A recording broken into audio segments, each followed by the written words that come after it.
We are taking you behind the scenes of the National Institute for Data Science and Artificial Intelligence. With unprecedented access to the scientists pushing boundaries and shaping our future, this show will take you to the cutting edge and beyond. And whether you're an expert yourself or just science curious, this is the show for you. Welcome to the Turing Podcast. Hello everyone and welcome back to the Turing Podcast. I'm your host Ed Cowstry and today I'm joined by Tim Harford. Tim is a broadcaster for Radio 4's More or Less, which I'm sure many Turing Podcast listeners will be familiar with. And he's also a columnist for the Financial Times and author of several popular economics books. Today we'd be talking about some of the themes from Tim's most recent book called How to Make the World Add Up, 10 Rules for Thinking Differently About Numbers. Tim, welcome to the podcast. Oh, well, thank you, Ed. It's a pleasure to join you. No problem. I'll get stuck into the first question then, which is a very simple one. Can you tell us a bit about your background, how you came to be doing what you're doing now? What drove you to write this book in particular? Goodness, yes. I mean, I'm nearly 50, so it feels like there's a danger of this becoming a very long story, so I'll try and keep it brief. So I studied philosophy, politics, and economics at Oxford, generally specializing in the nerdy quantitative side of that. So economics, economic theory. In the philosophy I did was mathematical stuff. But, I wasn't trained as a statistician. I wasn't trained in data science. I wasn't trained in mathematics beyond what was necessary for the philosophy and the economics. So then I taught economics for a year at University College Cork. Great time. Went back to Oxford to study some more economics for a couple of years. And then I had a bunch of different jobs before eventually deciding what would be nice would be to tell people about economics. So I wrote a book called The Undercover Economist, which was published in 2005. And shortly after that, got a TV series about economics on BBC Two. Shortly after that, I was asked to present More or Less on Radio 4, which already existed. It had been set up by Michael Blastland, BBC producer, and Sir Andrew Dilnot, who I think at the time was the head of the Institute for Fiscal Studies, so another economist. And I think the BBC thought, so Sir Andrew is leaving. He's an economist. We needed another economist to present our statistics program. I mean, they could have actually got an epidemiologist or a mathematical statistician or a data scientist or any number of people, but they thought, this program is presented by an economist. And sadly, no one else has had the chance to present it because I basically held on to that job since 2007. I've also been writing for the Financial Times for nearly 20 years now. Had a column for the Financial Times for more than 15 years. And more recently, present the American podcast Cautionary Tales, which is a mix of storytelling and nerdy social science. So a whole bunch of different jobs, different varieties of journalism, columns, radio, podcasts, books. I've written 9 books, I think. The most recent book is How to Make the World Add Up. And How to Make the World Add Up is really the book that reflects what I've learned presenting More or Less, which is, as I hope some people will know, is a radio show all about numbers in the news and in life. So touching on issues of data science, statistics, but also media literacy, trust, belief and disbelief. So for a long time, people encouraged me to write a book about statistics because More or Less was a well-known show. Yeah, you should do a book about it. And for a long time, I didn't want to. And the reason I didn't want to was because there were lots of good books about statistics, and I really wasn't sure that I had anything to add.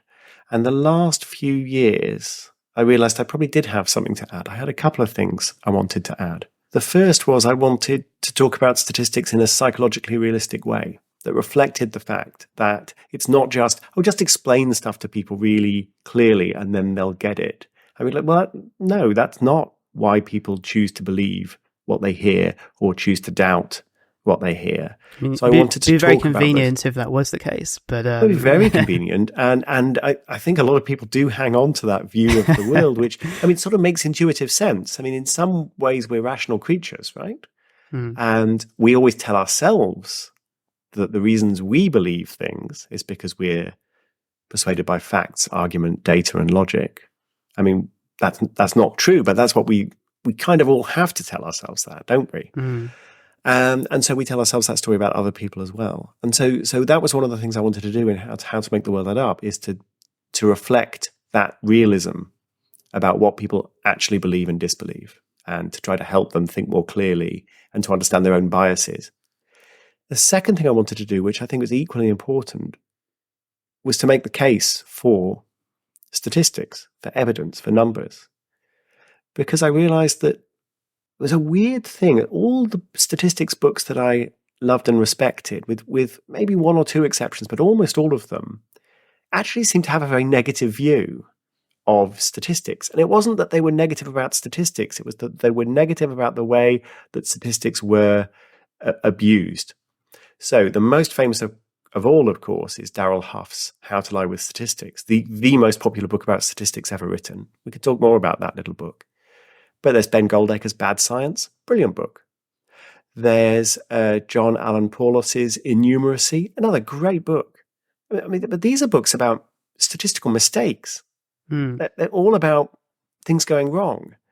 And I know that Paulos doesn't think statistics are useless and maths is useless. He believes the exact opposite. But if you read his book, you just get lots and lots of examples of things going wrong. And the same with Ben Goldacre. I mean, there is no greater champion in the country of data science being used for positive social change than Ben Goldacre.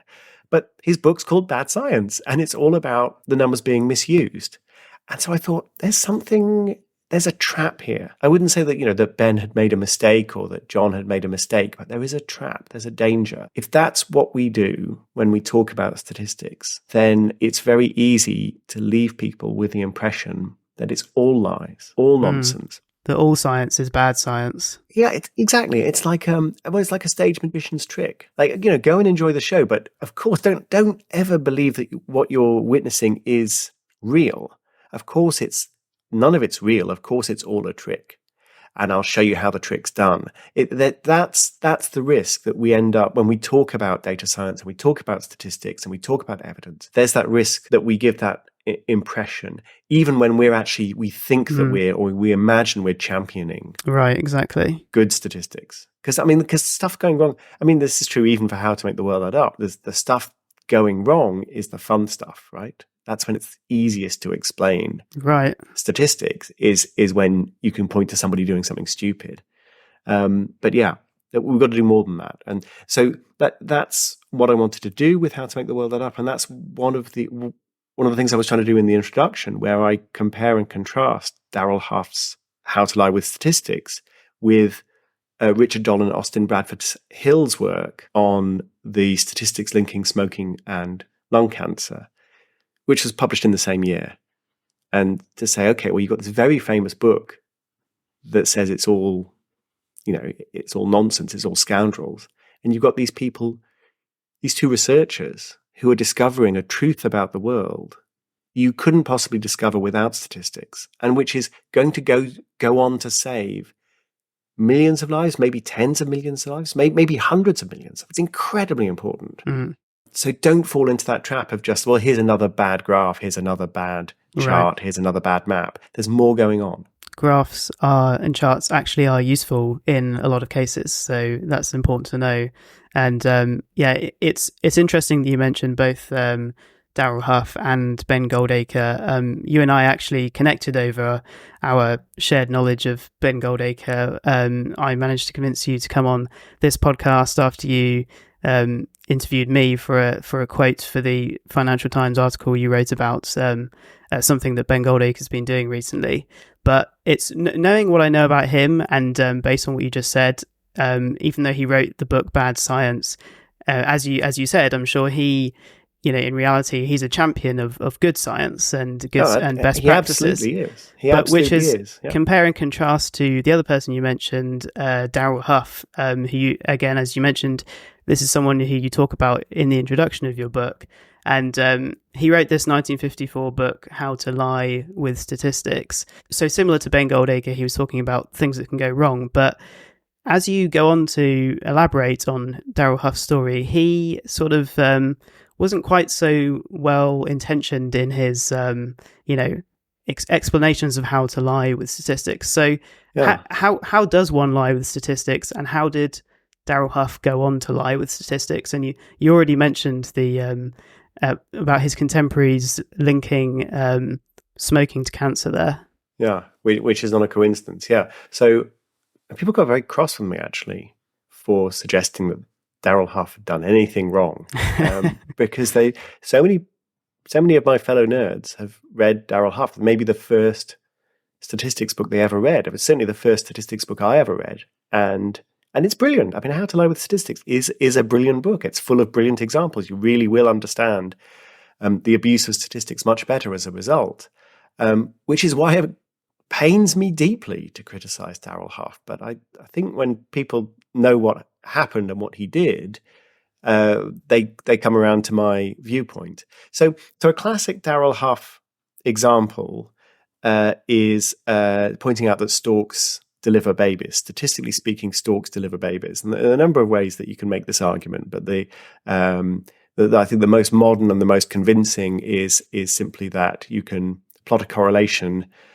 between the breeding population of storks in various countries and the number of babies born in those countries. And you'll see a very strong correlation. And in fact, there has been an academic paper published about 20 years ago, Storks Deliver Babies, P equals 0.008.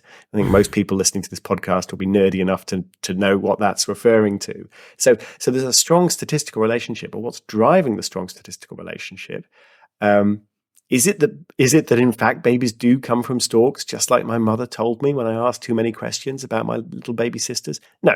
Big countries, Germany, Poland, France, lots of room for babies, lots of room for storks. Little places like Andorra, the Vatican City, there's no room for babies, no room for storks. I mean, it's that simple. You're basically indirectly measuring, is this a big country or not? So Huff used that sort of example to illustrate the kind of ways in which we're misled. Okay, so let's talk about smoking and cancer. When US Congress in the 1960s was holding a hearing as to whether they should put health warnings on cigarettes. An expert witness showed up, testified in front of the Senate, and explained that statistically speaking, you could prove that storks deliver babies. And when the Senate chair said, do you seriously mean to suggest that there is as casual a connection between storks and babies as there is between cigarettes and lung cancer? And the expert witness said, the two seem to me about the same. And it was Darrell Huff. And Darrell Huff showed up to testify in front of Congress that he felt that the proof that cigarettes cause cancer is of a similar quality to the proof that storks deliver babies. Why was he doing it? Well, I mean, I don't know the specifics of exactly why he chose to testify, but what we do know is that he was paid quite a lot of money by the tobacco industry. They commissioned a sequel to How to Lie with Statistics called How to Lie with Smoking Statistics, which was never published, but it's been gathered. I'm trying to remember the name of the researcher, Alex. It'll come to me. So there's a young You'd have thought that would statistician. undermine them a little bit, though, if then they went on to say, actually, yeah, we were lying, but Yeah, no, I mean, and here's how. Well, so How to Lie with Smoking Statistics, the point was, who's doing the lying in How to Lie with Smoking Statistics is the epidemiologists. Right. They're the ones I lying. see. Right. Okay. It's the oncologists, it's the medical statisticians, it's the health establishment who are coming up with all these silly graphs and fake correlations, scaring people that cigarettes are going to kill them. Whereas in fact there's no evidence. It's just a load more nonsense, a load more dodgy graphs, a load more dodgy percentages, and you don't need to pay any attention to it. So this is people. This book has been gathered on the internet. You can do the various snippets and so on, because there was this huge release of documents from the tobacco industry as part of a big legal settlement in the 1990s. So you can go and find like the drafts of this book that Huff put together. And he was paid quite a lot of money. As I say, it was never published. But I think what's really striking is that there's a very clear line between this wonderful little book he published in 1954 saying, be careful with all these dodgy statistics there are out there, to this process then of weaponizing doubt and saying, you don't want to believe all of this nonsense that these cancer doctors are telling you. And do you think it's a similar thing that's occurred with climate change, with the fossil fuel industry, for example. Well, what do you think, Ed? Yes, I do think that. Yeah. Well, I think that too, and we've got very good evidence. So there was a book by the historians Naomi Oreskes and I forget her co-author, called Merchants of Doubt. Right. Okay. So Oreskes and her co-author published this, and what they did was to track the links between the campaign by the tobacco industry to throw doubt on the science of smoking and lung cancer. You've got the same people using the same techniques, paid by the same, often by the same lobby groups, to trying to cast doubt on the science of climate change. And it is often exactly the same people doing this, but it's certainly the same technique. Because it turns out doubt is quite psychologically potent. Right. I describe some of the research in How to Make the World Add Up on this. If somebody wants to embrace a particular point of view, if someone has a preconception, so for example, I smoke and I don't really want to believe that smoking is going to kill me. I drive a car and I fly on holiday and I don't really want to believe that that's going to destroy the planet. You can try and persuade somebody that cigarettes are safe, and try and persuade somebody that carbon dioxide is not warming the planet. What's easier is to attack the contrary view. So rather than persuading someone that cigarettes are safe, you attack the view that cigarettes are dangerous. You say, well, there's no evidence. We need more research. Scientists disagree. Can you really trust these guys and their dodgy data? Same with climate change. Really hard to prove that the climate's not changing, that CO2 isn't doing anything. But you don't need to do that. You just need to basically say, well, it's all very complicated. It's all very confusing. Science is very patchy. Yeah. The scientists keep getting stuff wrong, because of course scientists keep getting stuff wrong. They always get stuff wrong. And you see some of the same stuff going on with various kind of fringe COVID groups. So you can try to persuade people that there is no such thing as COVID. You can try to persuade people that the vaccines are actually going to inject microchips in them. That's hard. What's not hard is to basically say, well, no one seems to understand COVID. They don't really seem to know what they're doing. They don't really seem to know how it spreads. They don't really seem to understand how immunity works. These vaccines don't seem to be working quite as well as we thought. There's a lot of uncertainty. These things are really easy to reaches say. a lot more people than you'd have to and be the real thing committed. Is they're sort of true, right?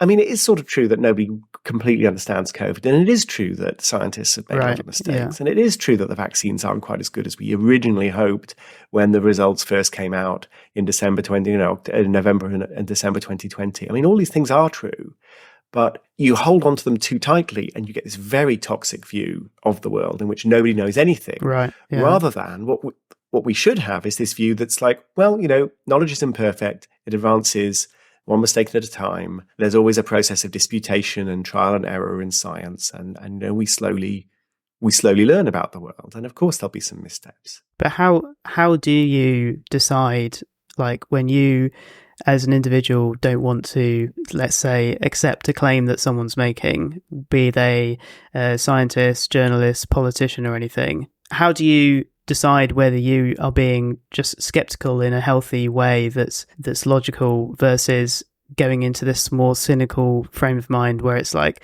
well, there's nothing that they could do to prove it? I mean, going back to what you said before, I mean, we were taught at school that it's like correlation doesn't equal causation, and I guess that's pretty much Darrell Huff's whole point, which is like, well, clearly we know from the babies in stalk example that correlation doesn't equal causation. So it's reasonable to assume that in the case of smoking and lung cancer, correlation doesn't equal causation. And yet what the scientists, I suppose, had to actually do was come up with some, mechanism that explained, and, by eliminating other variables that could also have been the thing causing, lung cancer, they realized that actually, no, smoking is the variable that's causing it. And the same, goes with CO2 and, rising temperatures.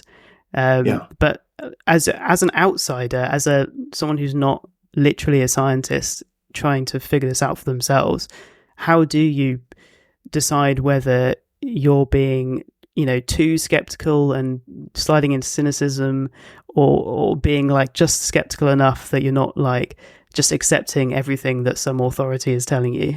Yeah, it's a great question. So, I mean, there's the easy way and the hard way. The easy way we can get to. It's really rule one of my book, I think. But, the hard way, I think, is interesting as well, though. So if you look at smoking, so start with this observation. Lung cancer is dramatically increasing through the 1930s, 1940s. People have also started smoking cigarettes a little bit before that. And people have also started driving cars. And they've also started putting asphalt down everywhere. So just observing the correlation, you could say, well, it could easily be something to do with the car exhausts or the chemicals being released by all this asphalt. Or maybe it's the cigarettes, or maybe it's something else. So Richard Doll thought it was asphalt. I think that's one interesting thing, that his working hypothesis was it was nothing to do with cigarettes. So you've got these broad correlations, and at that point, you're at the storks and babies level. Like there's some stuff, here are some things that might plausibly have something to do with it that are all increasing at roughly the same time. Well, it's not quite at the storks and babies level in the sense that there's a mechanism, right? Yeah, they have a hypothesis at least. Well, there's a mechanism for the storks as well. The stork brings the baby in a big blanket. I suppose so. Yeah. But so what Doll and Hill did was to say, okay, it wasn't quite a randomized experiment. I mean, it's hard to know how ethically you could conduct a randomized experiment with cigarettes. But what they did was they took a bunch of people who had lung cancer, who presented at hospital with lung cancer, and a bunch of people of the same age who presented at hospital for any other reason. And then they went and tracked their smoking habits. So they interviewed them, or they got various nurses and researchers to interview them. And they basically said, oh, well, it is interesting that all the people who have lung cancer are smokers, like all of them, because lung cancer is actually quite unusual, and smoking was very common. And lots of people who didn't have lung cancer were also smokers, but almost nobody presented with lung cancer if they weren't already a smoker. Also, the more heavy the smoking, the more likely it was that you would develop lung cancer. So there you go. Okay, well, that's interesting. Okay, well, now we've got more detail. It's still a correlation, but it's a much more detailed correlation. It's a more plausible correlation. It's harder to explain. And we've got although we don't fully understand what's going on, we've got a sort of physical mechanism. You're ingesting lots of chemicals, you're inhaling lots of chemicals into your lungs. Maybe one of those chemicals is causing a problem in the lungs. So okay. But then you go, okay, so what are the alternative explanations? So interestingly, Ronald Fisher, one of the great statisticians, never believed that smoking caused lung cancer. Possibly, he was paid by the tobacco lobby. It's not clear whether he developed those views because he was paid by the tobacco lobby, or the tobacco lobby paid him because he had those views. And so, the more prominence you can get this guy, the better. He was a lifelong smoker. Maybe it was something to do with that. Fisher had a couple of hypotheses. One was maybe the early stages of cancer irritate the lung. And then smoking is people take up smoking to soothe that irritation. It's absurd. I think the very fact that that's your alternative hypothesis sort of starts to suggest, there might be something dodgy about this. So, but another theory is maybe there's something genetic that predisposes people to become smokers, and also that predisposes people towards lung cancer. That's probably equally absurd. I guess these are really hypotheses that come from trying to avoid the main hypothesis rather than just out of nowhere. Yeah. Whereas when you think about the storks and babies, the hypothesis that maybe it's just big countries have got lots of room for both. Like, yeah, that'll do it. Obviously. So I think if you really take this seriously and you think hard about it, and you read, in the modern world, you'd be reading the expert blogs, and you'd be on epidemiology Twitter or whatever, or climate change Twitter. You could read these kinds of discussions, and even if you weren't a specialist, you could understand the principles involved.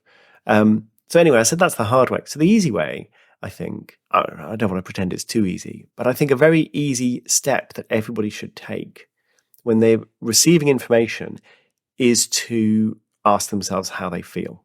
Like, examine their own feelings. I call it Darth Vader's principle. Search your feelings. And it's really important because you become aware that almost everything that you see on Twitter, in newspapers, TV news, almost everything you see provokes an emotional reaction. That's why you're seeing it. That's why you're being shown it. The algorithm is showing stuff that's getting people riled up. Newspaper editors are choosing headlines that have emotional impact. So notice that emotion. Ask yourself what the emotion is. Do I feel kind of contempt for my enemies? Do I feel vindicated? Do I feel afraid? Do I feel, well, that's fake news, it can't possibly be true? Like, what is my knee-jerk gut feeling? And then having noticed that, go back and have another look.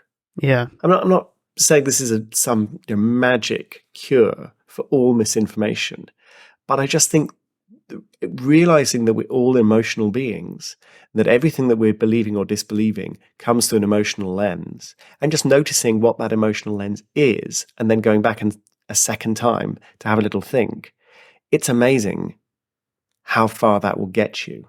And it's not a very difficult habit to cultivate. It doesn't take long as a reflex. It's like, oh, I'm having feelings. Let's think about it a bit more. I guess another way of doing that perhaps would be try to imagine yourself in the shoes of someone who doesn't have any emotional stake in whether what you're seeing is true or false in terms of some claim and some statistic backing it up. Because if you're someone on the other side of the world that, didn't care about, whether X causes Y in England, then how would you interpret this graph and so on? Yeah, I think that's right. And it is interesting that there have been occasional certain things about COVID that polarized very strongly in the US and not in the UK. Right. And so you could see a little bit because that's interesting. You'd sort of be observing this polarization from a distance. So I remember there was one example where an American journalist had tweeted a picture of some people in the UK playing outside in the snow in a London park, I think. This was January 2021. And it was, of course, one of those telephoto lenses that foreshortens everything and makes everyone closer together. But even given that, you're like, it's a bunch of people outside, not very close to each other, throwing snowballs. And this American journalist had tweeted, no wonder the UK is currently suffering the worst COVID spike in the world. Everyone's mingling maskless. And you look, from the point of view of just as an impartial, well, I'm not completely impartial because, of course, I'm living in the UK, but from somebody who doesn't have the same kind of stake in the masks versus not masks, it became so polarized in the US. Oh, I see, right, yeah. Do people need to wear a mask to have a snowball fight? Also, at the time that the photo was taken and the time the tweet was made, infection rates have been coming down for 2 weeks. So first of all, I don't think it's true that you need to wear a mask when you're in a park with somebody. Even when COVID's really bad, I don't think it's true. But there was this political view. The blue states were like, everyone needs to wear a mask all the time. And the red states were like, no one should ever wear a mask. They're for weak communists. And these absurd extremes kind of define themselves. Whereas a more reasonable view is maybe you should wear a good quality mask when you're in a confined space. Yeah. It seems to make more sense. But also, this timing did not add up. At a time when COVID, the UK just had an appalling spike in infection. It also hadn't had any snow, and so people weren't going out to have snowball fights until after that wave had passed. And all you need to do is look at the numbers and go, well, this doesn't make any sense. But it's easier, as you say, it's easier when you've got a little bit of distance and you're not invested in that particular mask versus not mask argument that was very intense in the US. But we're all invested in our own arguments, and it's harder to spot when you're in it. Yeah, when you need your side, as it were, to be right. Whether that's in a political side or whether it's, I don't know, even I'm sure amongst scientists, whether some people have one theory of how things work and others have another. It can be easy to interpret information in the way that suits what you already believe. Yeah. It's harder. I don't want to be too kind of pessimistic about this. No, exactly. Because obviously, evidence does matter. Yeah. Well, people do pay attention to evidence. People do pay attention to facts. People can change their minds. But, let's not overrate our attention to evidence, and let's not overrate our willingness to change our minds. We're social primates. And what our friends and our colleagues think, of course, it's really always going to matter. Yeah, we're hardwired for that to be the case. Yeah, you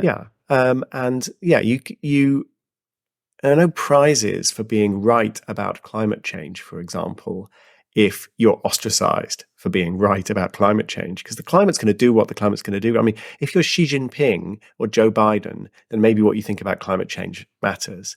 But if you're Tim or Ed, actually we do not have the ability to change the climate, except as one of 8 billion people have the same impact as anyone else.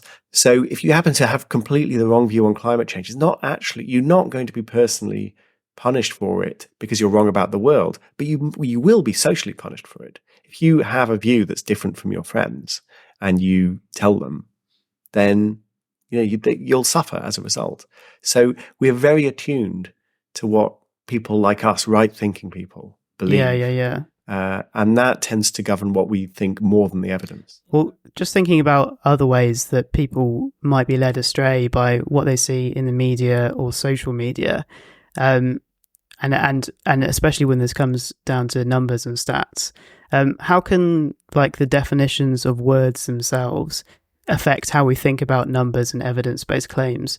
For example, if you saw a claim related to nurses and whether their pay had gone up in the last few years or down, how can words themselves, affect how we think about that sort of claim? Yeah. Okay. So, has nurses' pay gone up in the last few years or not? Okay, I can answer that question for you with a little bit of Googling, but first I need to know what you mean by pay, what you mean by the last few years, what you mean by up, and what you mean by nurse. Right.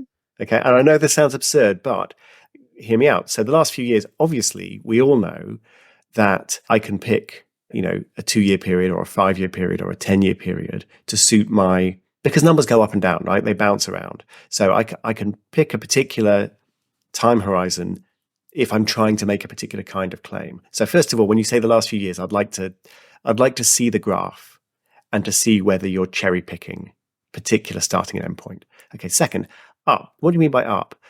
Well, as we're starting to learn the hard way, real terms or nominal terms really matters. So let's say nurses' pay has increased by 5% in nominal terms, but inflation's 10%. Well, it's gone up in nominal terms and it's gone down in real terms. Both those things are true. So, and it's you quite often find that something's gone up in nominal terms and down in real terms. And the opposition will say the government has cut funding, and the government will say we've increased funding, and they're both correct. Right. Yes. Yeah. For some definition. So I just need to know. I mean, personally, as an economist, I tend to prefer to think in real terms, but a lot of people think in nominal terms. I wouldn't say that's wrong to think in nominal terms, but you just got to know what you're doing.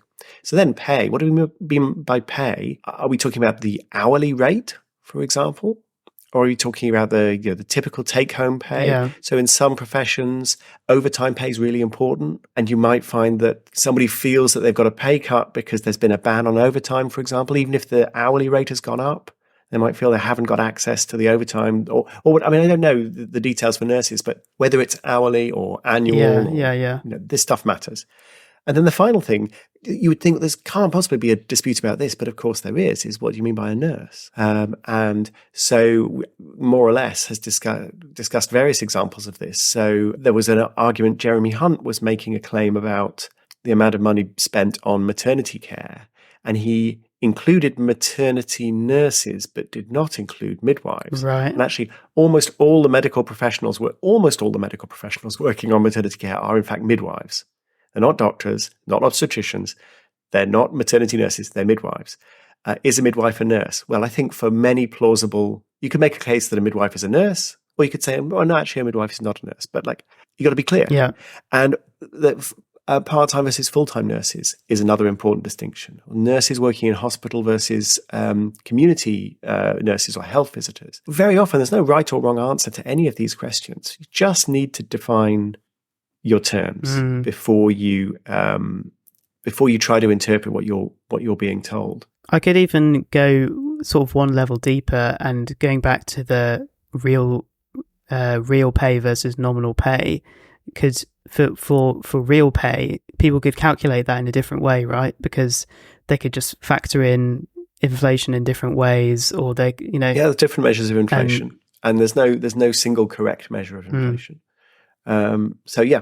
Absolutely. So there are lots of ways you can have these arguments. And I think if you're trying to understand the world, you might well want to look at 2 or 3 different definitions and say, okay, because they're giving you a better sense. Or you might want to look at the average nurse, or maybe the median nurse, or maybe you want to look at the total amount of money that's being spent on nurses. There are lots of ways to do this. I mean, even that how many nurses are employed by the NHS is going to depend on whether 2 part-time nurses count as 1 nurse or 2 nurses. Yeah. And again, like, you can make a perfectly defensible case for either.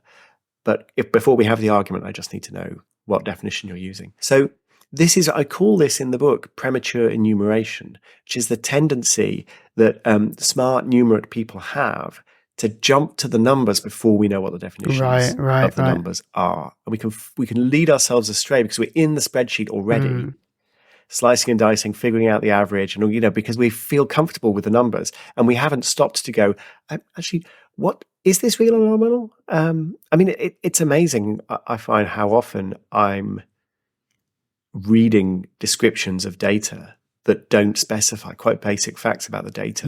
I don't know. I don't even know what I'm being told. Like, your claim is not even wrong because I don't understand. I have insufficient. Insufficient detail to evaluate its its wrongness or rightness. Yeah, and that's interesting. If you think about the in the financial crisis, I think is a really interesting case because there was a lot of very sophisticated maths being done on the concept of risk. Like, this is a risky asset or this is a safe asset, and there were ways to measure risk that I think, if you look carefully at what those ways were, you would say, well, this is a very flawed or partial or fragile measure of risk.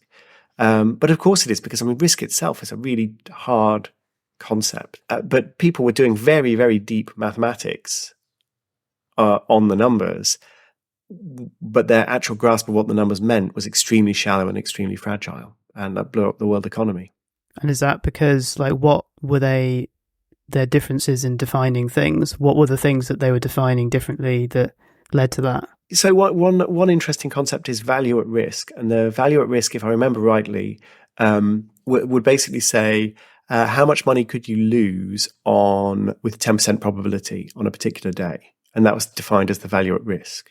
So, if I were to say, Ed, there's a 5% chance that you'll be murdered by an axe-wielding psychopath if you walk out your door every day. What's the value at risk? 0. 90% of the time, you'll be fine. It's actually 95% of the time, but more than 90% of the time, you'll be fine. And so by the value at risk metric, there's 0 risk. Because on a day that is worse than 90% of the days, you still don't get murdered. Right. But if I were to describe this to you and say, so you're completely safe, you would say, that doesn't feel very safe at all. I would be lucky to make it to the end of the summer without being And that's killed. because of the definition of value at risk being, it has to be over 90%. What's the 10% thing? So it has a particular definition of what kind of risk is relevant. And so a risk that could destroy your bank with 0.1% probability every day, like, it's going to take your bank out this decade. It will. Right.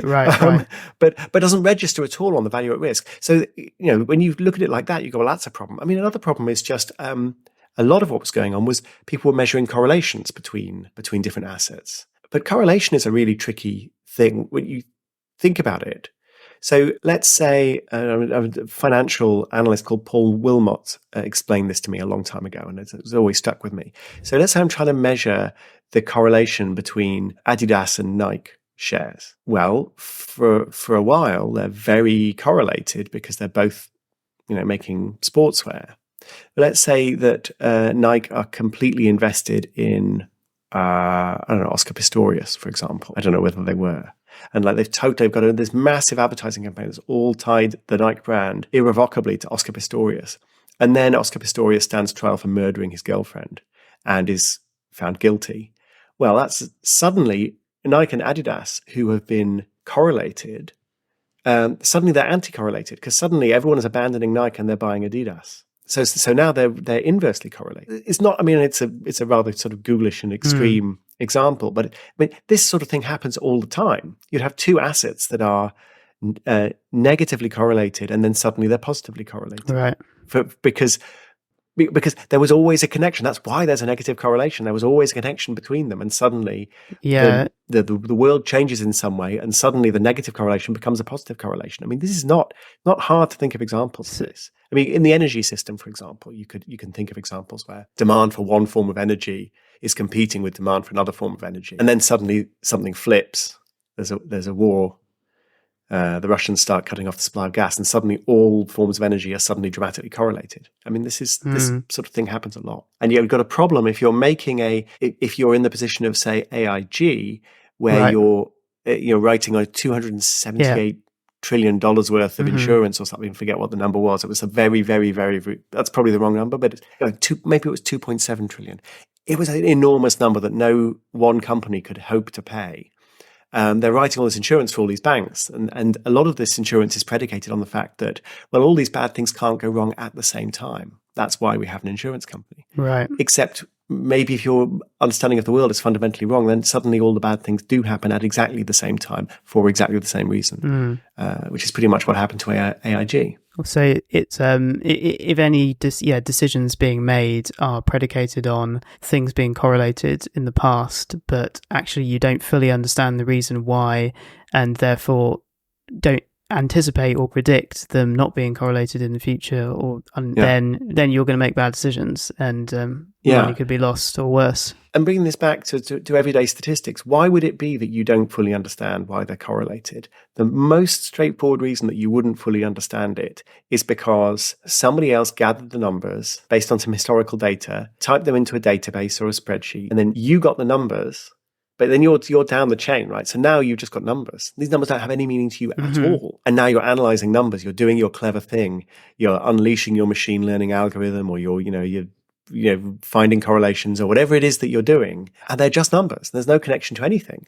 And so you're completely incapable at that point of taking a step back and going, could there be some kind of flip in the state of the world that totally changed the correlations between these two numbers? Well, you're not in a position to do that because you're not even thinking about what these numbers represent. You're just at that point, you're a spreadsheet monkey. Well, this and I mean, I don't mean this in a dismissive way. Some of my best friends are spreadsheet monkeys, but there's a decontextualization of how the data's being gathered to the people who are analyzing it, and that could be the case in many different industries.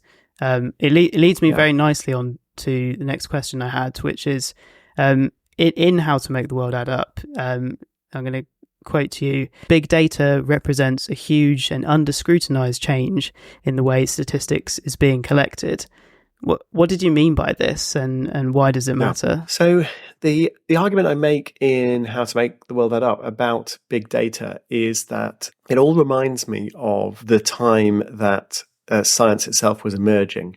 So if you go back to the 1600s, you had this very interesting moment where some of the world's leading scientists and some of the world's leading alchemists were the same people. People like Hooke and Newton. And science was just emerging, and you had the Académie Française and the Royal Society, and Marin Mersenne, this great monk and mathematician, the Mersenne Primes guy, who was called the Postbox of Europe, who was building these links, these social networks between scientists and sharing results. And so this norm is approaching in science, or this norm is emerging in science of sharing, comparing, scrutinizing, replicating. And it's not emerging in alchemy, even though you've got the same people with the same experimental methods. They're not sharing the results in alchemy. They're keeping it all a secret for obvious reason. Like, if you figure out how to turn lead into gold, you don't want everybody to know how to do it. Yeah. And so, I mean, so alchemy, obviously one of the reasons why alchemy didn't really go anywhere is that it turns out you can't use a chemical process to turn lead into gold, and there is no elixir of eternal youth. So those are the two things they're trying to do. Can't do them. So obviously that's going to stymie your progress, but you would still think that you're going to learn something about chemistry as you try to turn lead into gold. I mean, you'll learn something, won't you? And it turns out, no, they didn't learn anything. And they didn't learn anything because they didn't share anything. They weren't cross-checking each other. And they also, not unreasonably, assumed that people might have done this before and hidden their results. So there's constantly the sense of like, well, maybe somebody did it a generation ago or a century ago, or maybe back in the time of the ancient Greeks. But the secret's been lost to history. Meanwhile, everything in science is like publish, check, replicate, cross-check. So why does this remind me of big data? Well, I probably don't need to tell you, because a lot of the big data sets that are being gathered privately, for profit. And, why would Facebook or Google tell you anything about what they're doing with their data? Yeah. And obviously, I don't mean to suggest that what Google's doing with big data is alchemy. And clearly they're making progress. Clearly they're learning things. But I think that the fact that the norms are of secrecy rather than transparency is a problem, and a problem that we need to think hard about. And you and I, Ed, we've already had this conversation about, because obviously privacy is a huge concern and de-anonymization is a huge concern. So it's not as simple as just, well, everyone should release all the data all the time. I mean, we can't do that either. But we need to think much harder about how the data that are being gathered can be used for the public good. And I don't think that's a conversation we're having broadly enough. That I don't think enough people are involved in that conversation. I don't think senior politicians are very engaged with that conversation. No. And I don't think it's really in Google's interest or Facebook's interest or any of these companies' interest to talk too much about this stuff. No, and there's a certain amount of, obviously in a private company, company secrets, what goes on behind closed doors, they're not going to reveal the secrets of their algorithms and how they work if they're making money off them. And I think... Yeah. And they get in trouble when they do. So every now and then Facebook will say, oh, we did this experiment, and everyone completely loses their mind that Facebook... There was one where I think they tweaked their news feed, and some people were shown slightly happier news and some people were shown slightly sadder news. And then they measured how people felt, and everyone was like, oh, Facebook deliberately, distressed people. And you think, well, I mean, Facebook do this all the time.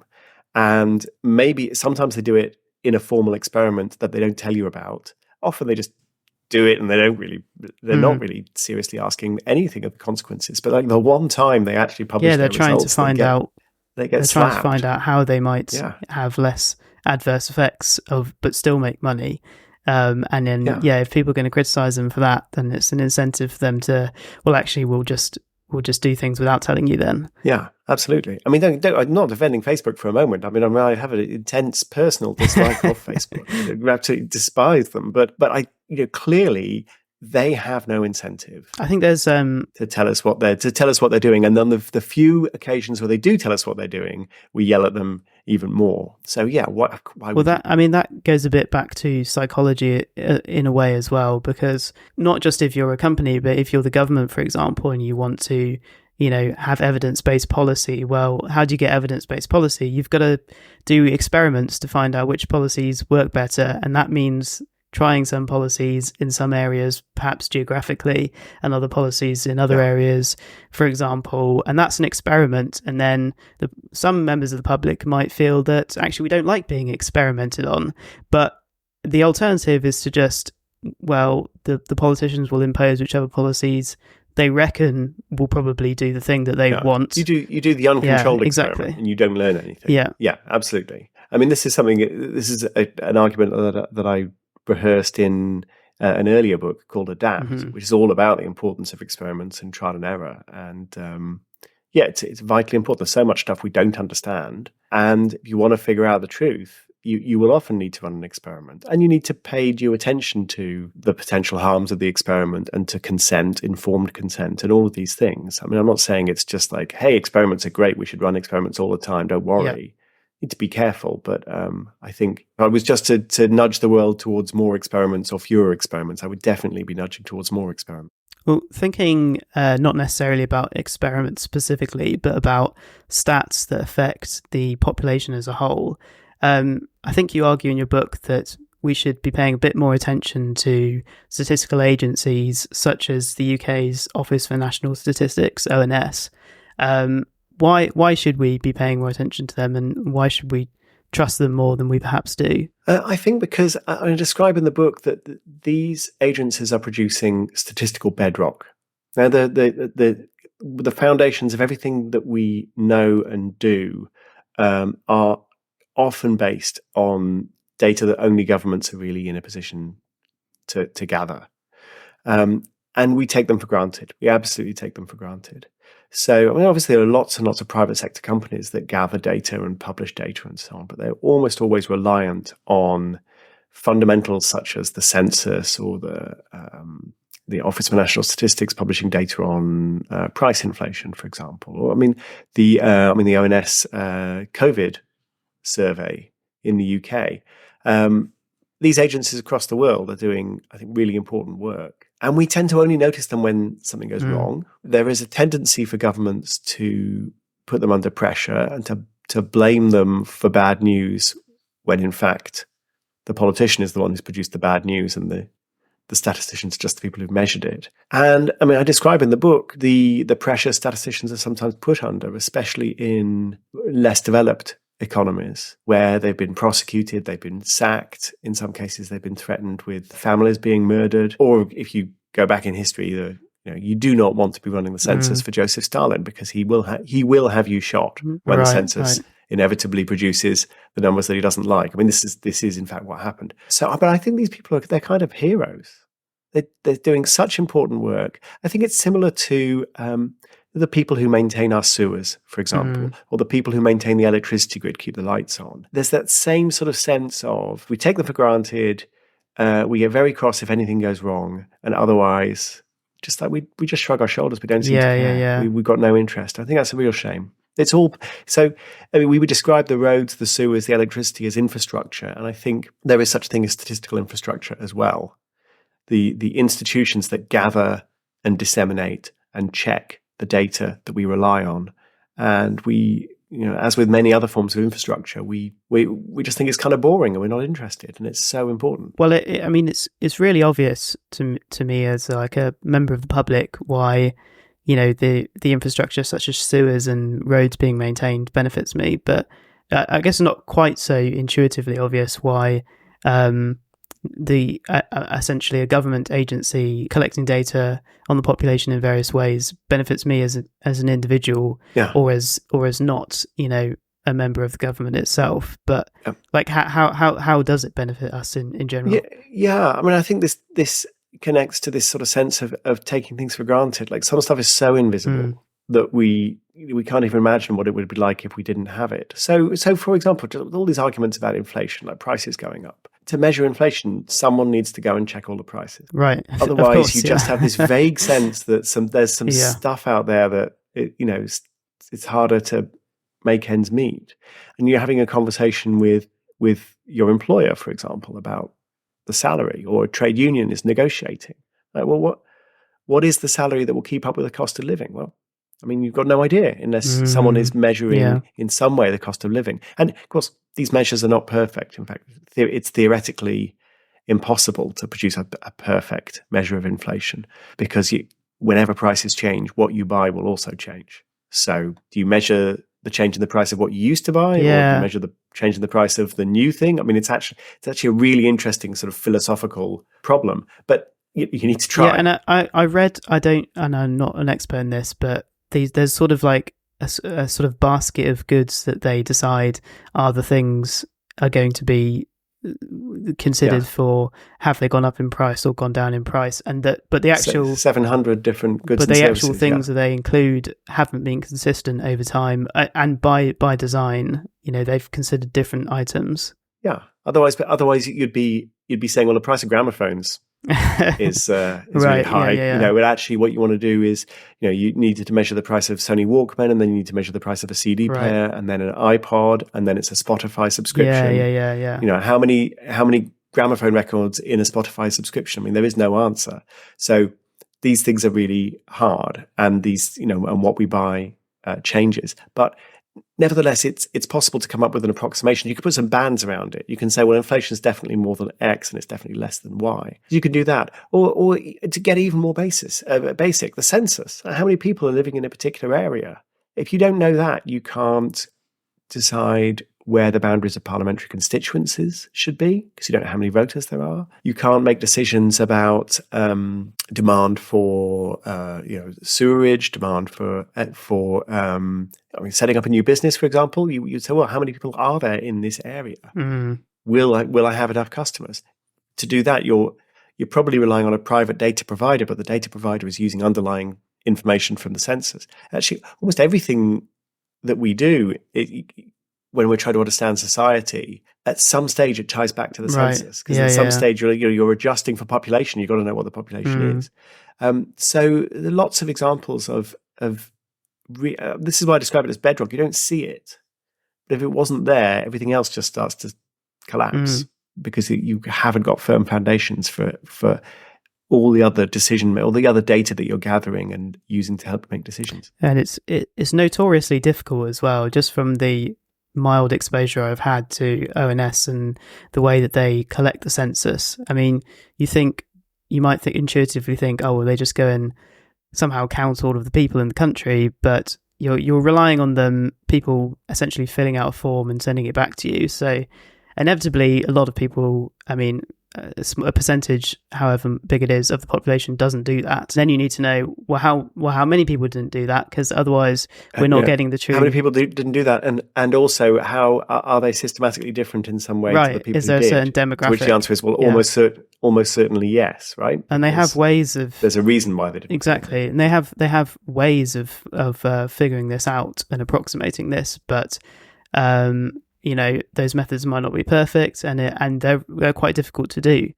For more or less, years ago we interviewed census enumerators. So these people who are kind of roaming all over the country, following up census forms that haven't been filled in, and trying to track people down and being chased by dogs or geese or whatever. I mean, and again, just this.